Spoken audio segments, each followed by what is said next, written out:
বুদ্ধ দিনের সময়কে ভাগ করেননি, বুদ্ধ রাত্রির সময়কে ভাগ করেছেন। কি অদ্ভুত!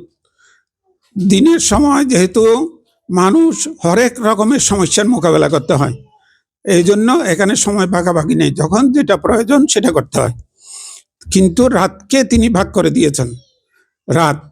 রাত্রিও পাঠমায়ামা, রাত্রিও মাঝিমায়ামা, রাত্রিও অন্তিমায়ামা। বুদ্ধ 3 ভাগ করেছেন: রাতের প্রথম জাম, রাত্রের মধ্যম জাম, রাত্রের অন্তিম জাম, শেষ জাম। প্রত্যেক ভাগের মধ্যে 4 ঘন্টা করে বরাদ্দ করেছেন। 4 ঘন্টা। এই 4 ঘন্টার মধ্যে প্রথম জামে কি করতে হবে, মধ্যম জামে কি করতে হবে, অন্তিম জামে কি করতে হবে। সূর্য অস্ত থেকে আবার সূর্য উদয় পর্যন্ত এই সময়টার মধ্যে এই 12টি ঘন্টা আমি কিভাবে অতিবাহিত করব, এই বিষয়টা বুদ্ধ স্পষ্ট করে বলে দিয়েছেন। তাহলে আমাদেরকে এগুলোর সাথে পরিচয় হতে হবে। এটা যদি হয় তাহলে দেখবেন দিনের সমস্ত দায়িত্ব কর্তব্য আপনি সুচারুরূপে নির্ভুলভাবে আপনি এগুলো সম্পাদন করতে পারছেন। আপনার সন্তান এগুলো মা বাবা থেকে দেখছে। আমার মা এইরকম ভোরে ঘুম থেকে উঠে যায়, রাতে যত গভীরে বিছানায় যাক না কেন, কিন্তু ভোরে ঠিক সময় উঠে যায় এবং উঠে গিয়ে এইভাবে দায়িত্ব পালন করে পরিবারের। আমার বাবা এইভাবে দায়িত্ব পালন করে। এগুলো সন্তানেরা দেখে দেখে শিখে, তারা এইভাবে জ্ঞান আহরণ করে নিজের মা বাবা দ্বারা।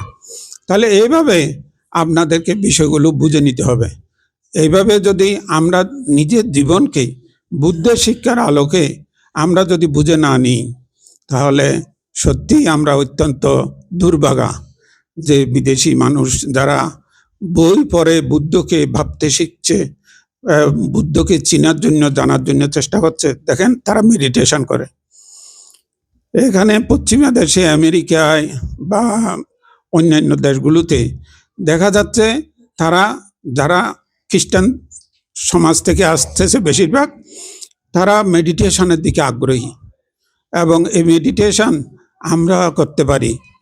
এটার জন্য আপনাদেরকে বিহারে গিয়ে অনুশীলন করার একটা সময় করে নিতে হবে।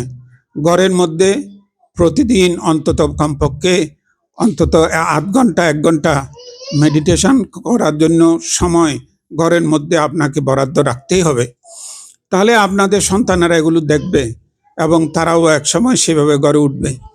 এইভাবে যদি নিজের মনের সাথে পরিচয় যদি আমরা করানোর একটা পরিবেশ আমাদের সন্তানদের যদি দিতে না পারি, আমাদের মা বাবা আমাদেরকে সেভাবে গড়ে তুলেনি, এজন্য মা বাবাকে দোষ দিয়ে আমার দায়িত্ব শেষ করা উচিত না।